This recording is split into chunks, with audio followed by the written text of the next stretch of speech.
Issa, you have been here in France since 2017. You are a lawyer here, and you just mentioned that the law that you study in Brazil and come here and do your masters, you can actually work here as a lawyer. Being in the journey for 7 years in France, what are the hardships that you have faced personally? When you come as a student, everything seems very nice and easy. Then it comes the time to renew your visa. Your administration is very difficult. You don't understand how the law works. Then you figure that out. Now you're studying. Even though the Brazilian and the French law are very similar, French people organize their thoughts in a very different way than Brazilians. So for the exams, you have to learn a whole new way of explaining, of organizing and presenting your thoughts. Then you have to find yourself a job here. And that is not easy as a foreigner. I already spoke good French because I used to work with French companies in Brazil. Still, you have your accent. People are not sure how much you actually speak, how much you actually understand of the law. So finding my first internship was not that easy.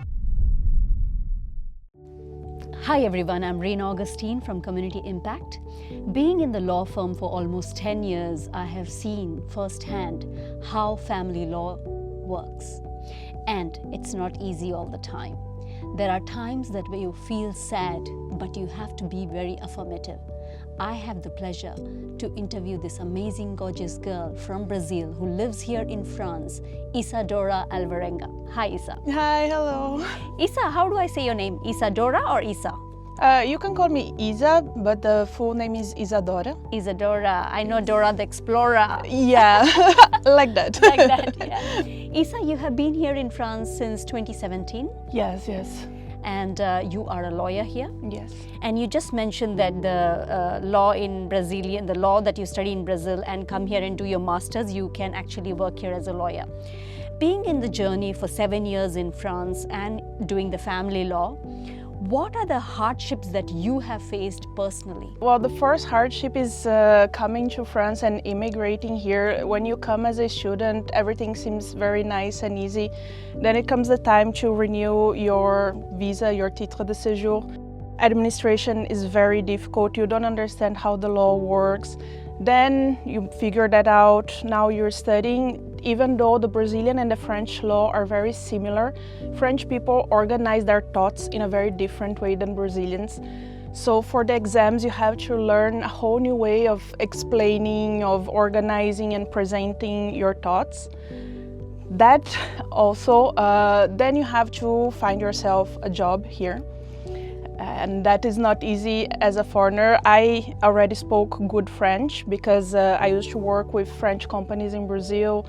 I did an exchange here, so I already had a certain level of French. Oh wow, okay. Yeah, I came here already like with a C2, which is the highest one. But still, you have your accent. People are not sure how much you actually speak, how much you actually understand of the law. So finding my first job here, my first internship was not that easy. After you find the first one, I feel people start to feel confident that if you did one, you can manage to do the others. Yeah. But then still, it's a difficult market. You have obviously other lawyers, so integrating in the market, learning all the social culture, because French people are certainly quite different.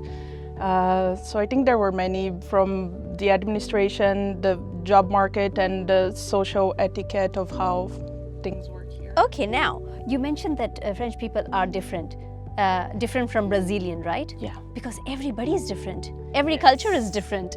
Every person working ethic is different.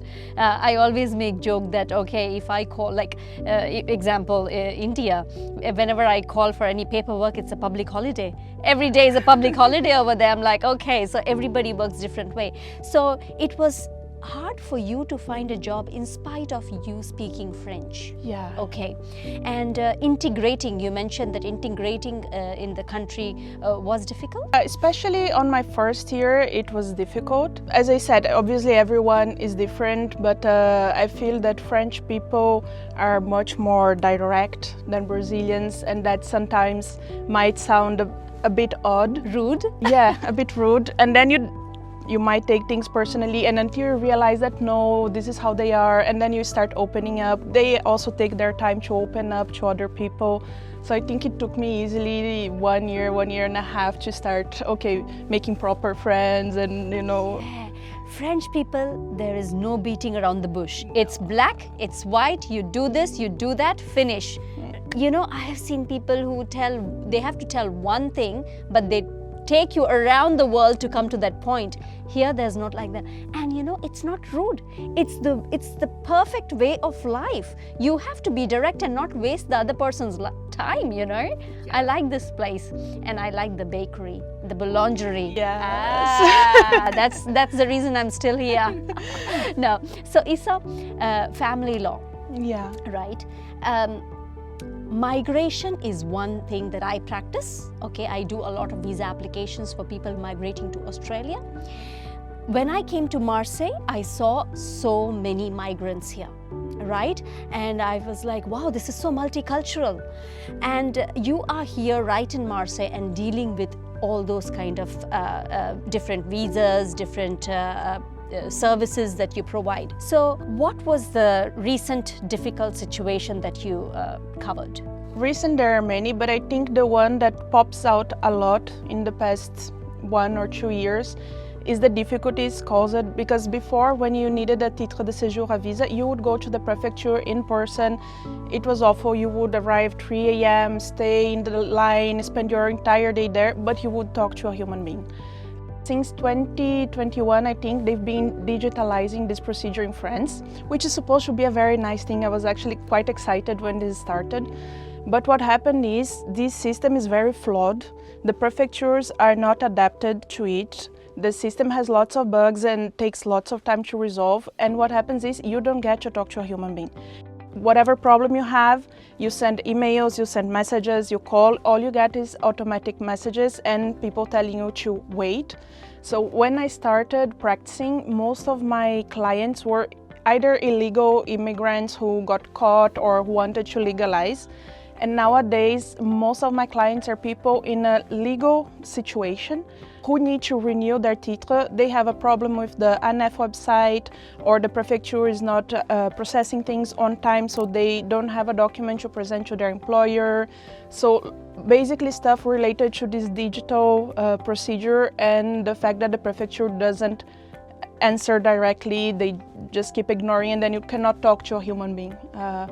So right now, I think those are the worst cases. I actually had a hearing recently in Paris.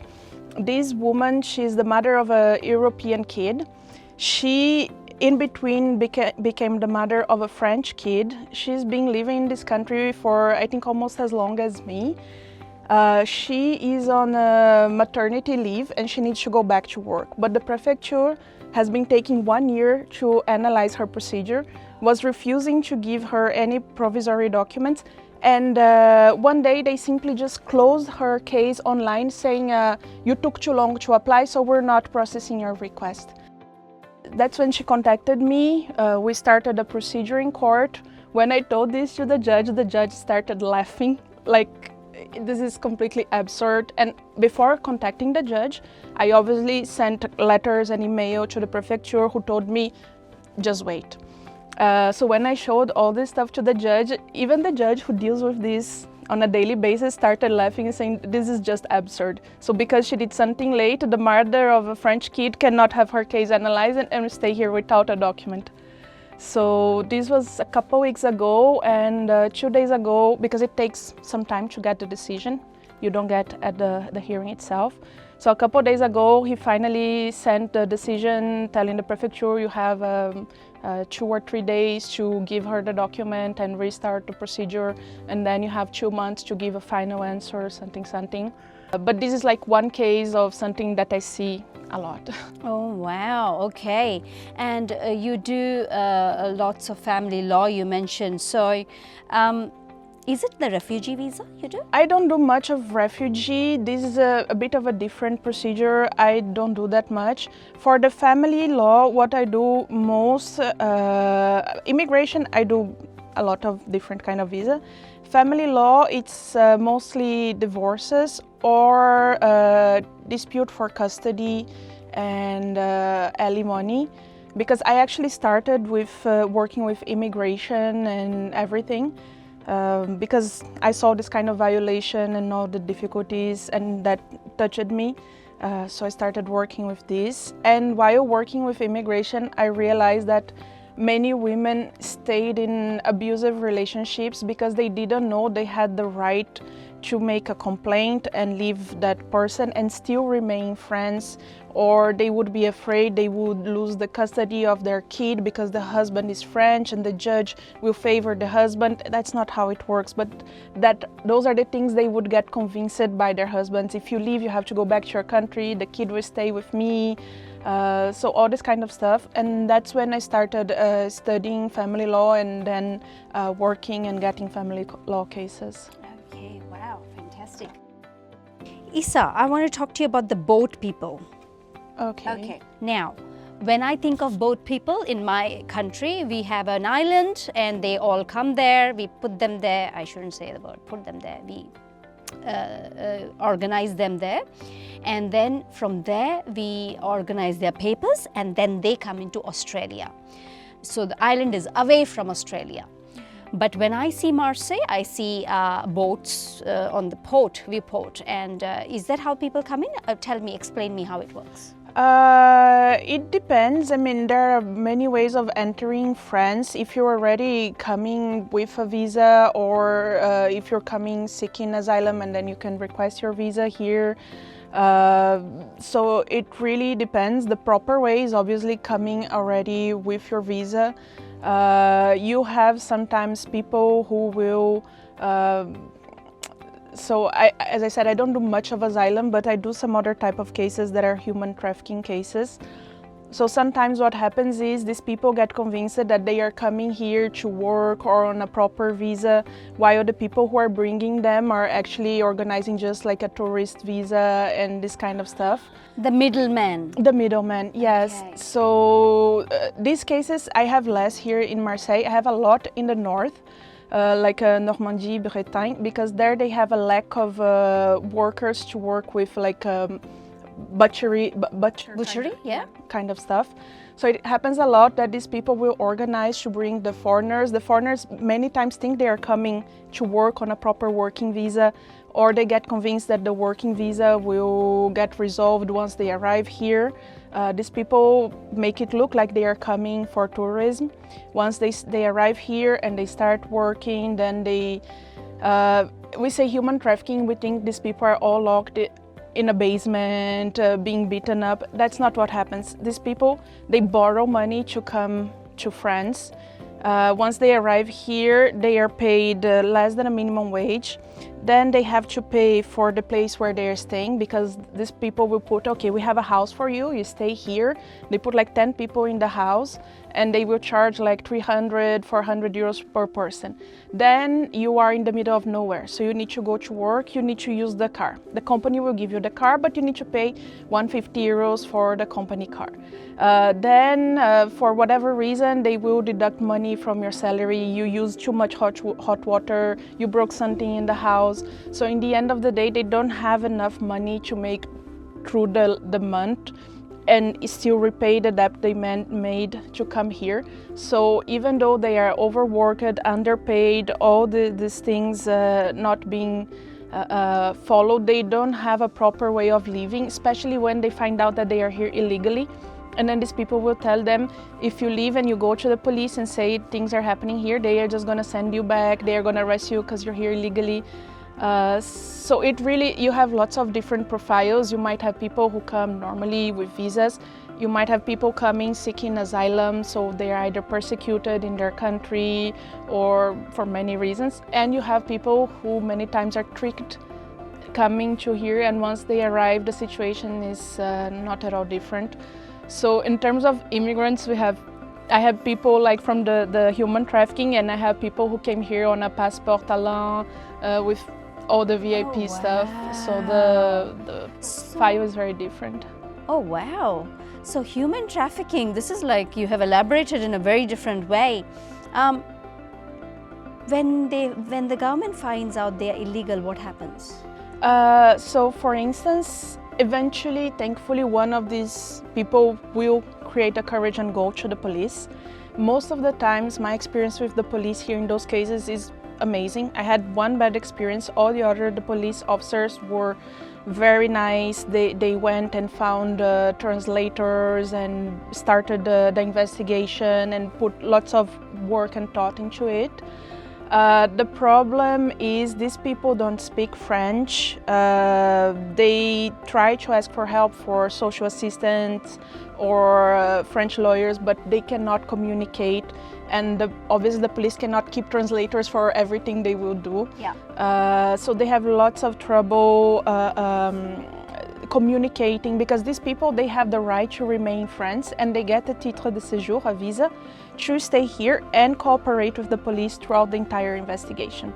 And in theory, they should have something similar to asylum seekers, so a small amount of money get allocated in a proper place, but it's very hard for them to access these rights because they cannot communicate. So, where are they from?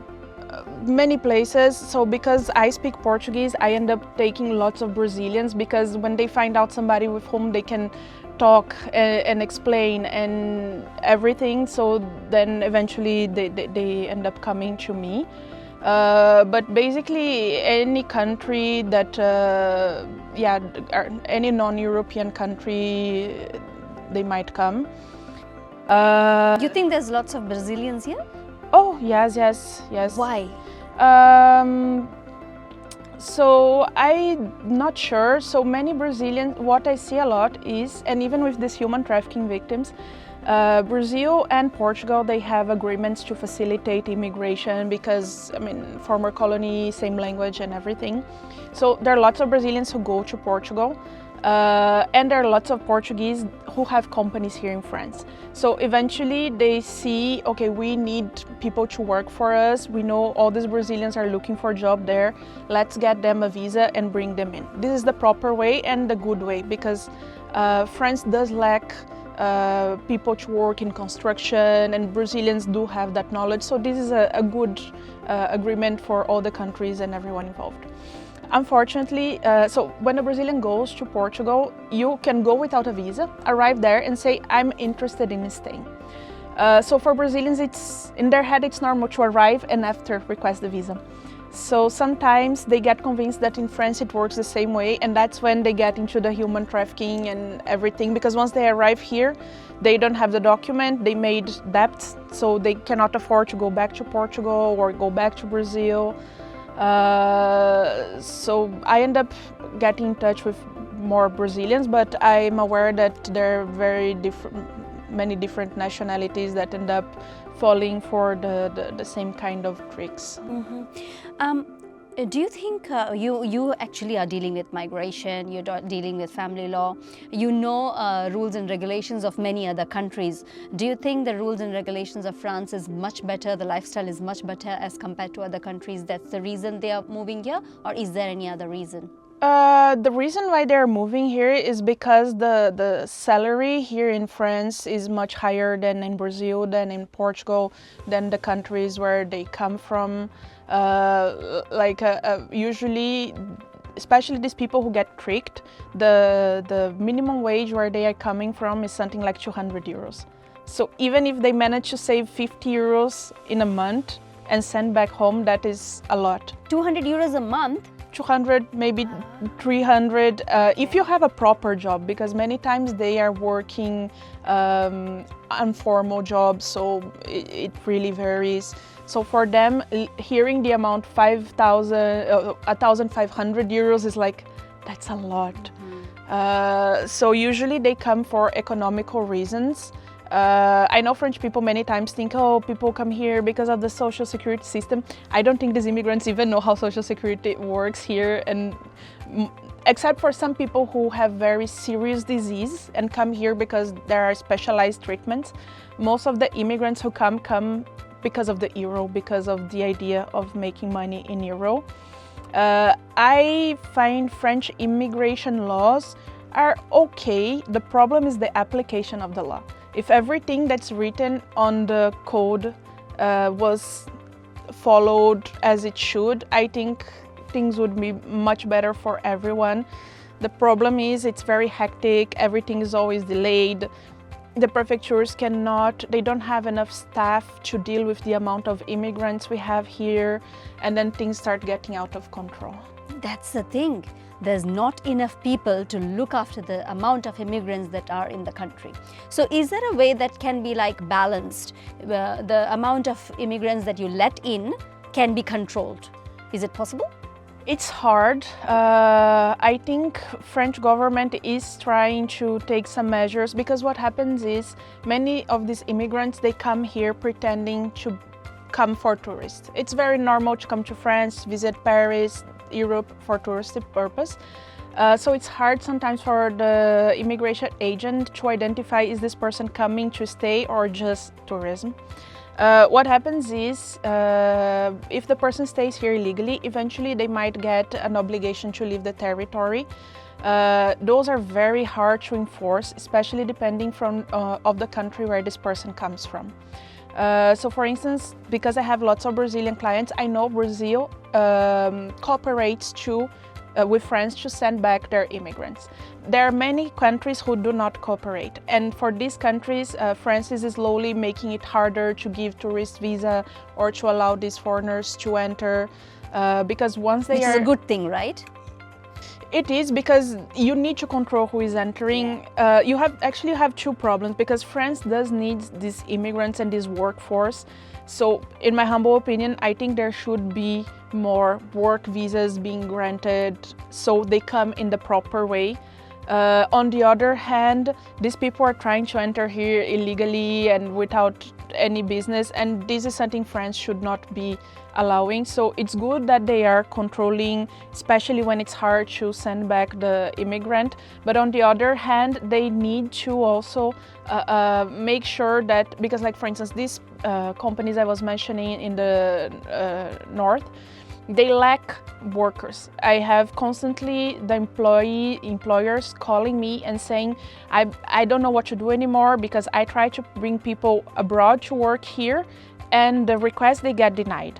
Then I have all these people who I know are here. I know they are illegal. I try to request the prefecture to fix their situation so they can work. That is denied, and then they get an obligation to leave the territory. And then like I cannot find a way. How can I get people to work here? So I don't know, maybe might be naive or something like this, but in my way of thinking, I think these two things, they should go together: the stopping the illegal immigrants entering on the wrong way, and at the same time making it easier for places where France needs to get those immigrants in the correct way, integrating the society and following the rules and everything. And especially to avoid this kind of things of tricking people, working in conditions that are not in agreement with the French law. So it's a very big problem, not easy to resolve. I went to a church and I met up, it's a church group, they were teaching, speaking English. So I met up with two people from different countries, okay? One was from Congo and the other one is an African country. And they actually recently got their papers. So they were illegal, but they got their papers now, they're ready, and it took them like 7 years to get that paper. They can't speak French. They've been here for 7 years, which I think is wrong. Okay, if you've been in this country, you need to integrate, you need to learn the culture, you need to learn the language. You are in a different country, you accept that country's language, their culture, and you follow that. So I found that fault. The second fault is, the second thing I realized is they all live like in one apartment, and they said that my owner's employer has given us, and we are 8 of them. 8 in one apartment. So, and he's trying to find a different place to go. So as you mentioned, they are being exploited. And then I was like, it's very wrong, you're not learning French. He said, we are not given time. We are out working 12 hours. When will we go and learn French? And everybody that we are working are migrants. No one speaks French. And this is when now it clicks what you are telling me. And these people, like as I told you, I work a lot with Brazilians because of the language, and other Portuguese-speaking countries. These people, they come from very poor areas in Brazil. So even their Portuguese level is not amazing. Many times, I mean, Portuguese is my mother tongue. Many times they tell me things I just don't understand, especially if they are writing. If they are talking, it's easier. Sometimes I tell them things that for me are very basic, but because they are very, very simple people, even in Portuguese, they have trouble understanding some stuff. As you said, they work many, many hours. If these people are here in Marseille or if they are in the Paris area, still you have lots of public transportation. But if they are in other places in France, it's not that easy to go to places. So many of them, sometimes, as you said, they are like 10 in one apartment. They have one car that is the company car. They are only allowed to use it to go to work. So even just going to, because you have the mairie here who has like free French courses, but even reaching the mairie, sometimes it's not easy for them. And this is why it's important to also think about the legal migration, because when the immigrant comes here, depending on the type of visa, they have to follow some classes that are about integrating on the French culture, how these things work in France, what are the principles of the Republic. From 2026 onwards, you're going to need a certain French level to get a multi-year visa, which will stimulate foreigners to learn French so they can stay longer without renewing their visa. So I think there are lots of bad things on the immigration, but these little things for integrating the foreigner, I think it's actually very important. But I'm not surprised. I have clients who are here illegally in work conditions that are very, very poor. Many of them have been here for more than a decade and they barely speak conversational French. Because of that, they are working 12 hours a day, going to a home full with other immigrants with no private space, no free time, no opportunity to actually integrate the French society. It's very sad, it's very sad. So is anyone doing something about it? As I said, the police certainly investigate this kind of cases. The problem is for the police, I don't do much the penal part, but I feel they put lots of effort. We have lots of trouble with the prefecture. So these people who are here, the human trafficking victims, for instance, usually you have this thing called the aide juridictionnelle here in France, which the government will pay you a lawyer. This is for procedures in court. The government will not pay me to request a titre de séjour for them, and they don't have the money to pay me to do that for them, and they don't know how to do that alone. So eventually I work out something with them. Once you get the titre, we'll see, whatever, because I mean it has to be done. Then I start doing this, requesting. So right now I have 3 of them. I send the thing. So there is a visa that's called a victim of human trafficking. So if you go to the police, you make a complaint. This complaint gets classified as one of the human trafficking kind of things. You get to go to the prefecture and request a titre de séjour. So these people, they have a complaint who is properly written victim of human trafficking. And the prefecture just keep refusing and saying, you're not allowed to request this visa. And then we ask why, and they say, you don't fill the conditions. And then we say, but we do, and they say, no, you don't. So these people who already didn't have the money to pay me to do the request, they don't have the money to pay me to do the appeal.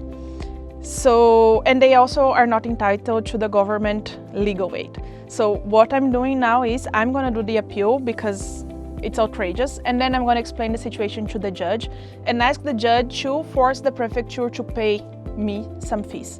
How much will I make? The judge will decide. Will the judge decide I have to be paid? I don't even know. I just trust the legal system. Eventually I'll get paid, but I don't even know if I will. And these are people who found a lawyer who is available and willing to help them. And that's not always easy because, I mean, we as lawyers, we make our living. Absolutely. I take a quote of social cases But if I already took enough social case, I cannot take everyone. And same thing for other lawyers. And they found somebody who speaks their language, because if not, they wouldn't even be able to communicate everything that's happening.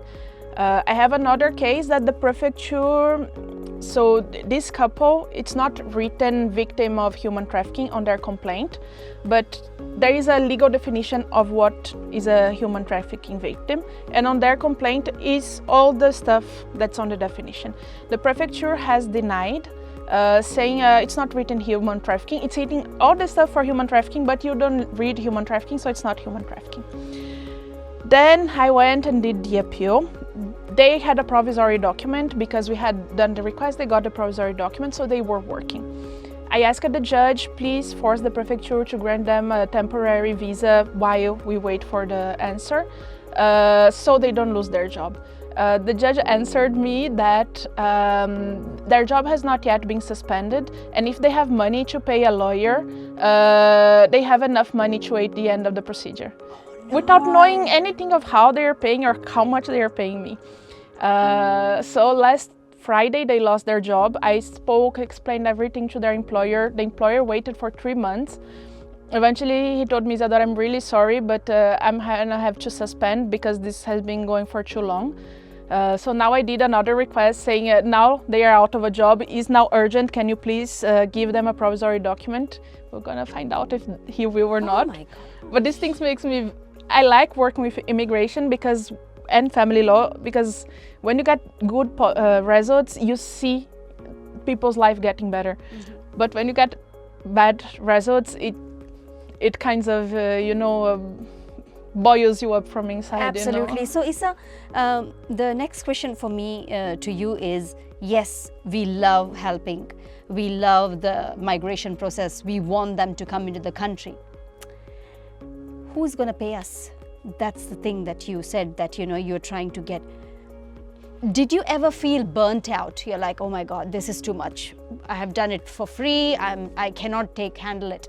How do you get over those situations? So I have to balance things because we have different profiles of immigrants. So I have people who are here on a talent visa. I have people who are here on a work visa, on a student visa, vie privée familiale. These are people who can pay me, and then I will ask my proper fees. I leave a small amount of cases for social cases, and then I work out. So for instance, the human trafficking victims, I usually tell them, once you get your thing and you start working, you can pay me whatever.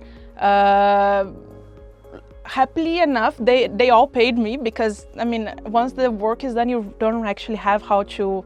Because you helped them in a situation where no one was there. Yes, but they're grateful to you. Yeah, and that makes me happy. Yeah. But I had to put a limit because when I started working, I'm a person who gets easily touched by injustice. Yeah. This is part of why I became a lawyer.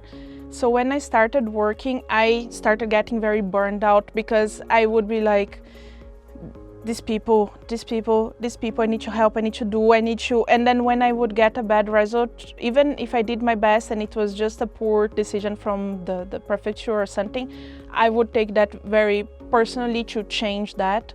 Eventually, I realized I need to put a limit on what is my social part and a limit on what is my business. And then obviously the people who pay me, they allow me to make my living, and they allow me to attribute a small amount of my time to the people who cannot. Wow, okay. Oh my gosh. So Issa, if there's 3 advices that you would like to give our viewers on your life or migration life or life in France, what would that be? Well, first, certainly learn French as much as you can, because it's not easy learning a different culture. If you don't speak, if you cannot understand French, you don't even know what your rights are, and you're gonna get very exploited. Second, seek for help and seek information, because I see immigrants here sometimes they're like, things will work out, things are gonna happen. Don't do this. You have in all the courts, tribunal judiciaire here in France, you have lawyers who stay there for free legal advice for people who cannot pay. So if you have a doubt about your rights as family law or your immigration rights or how to do, go to this place. And you cannot afford, obviously, if you can hire a lawyer, but if you cannot, go to these places and get proper information, because people many times hear you need to do this, but this was some very different case. They do something wrong, and by the time they realize, their situation became a huge snowball. So seek for information and seek for help, and try to have patience, because French bureaucracy, it's necessary. Long journey. Yeah. Thank you so much for your time, You're Isha. welcome. Thank you.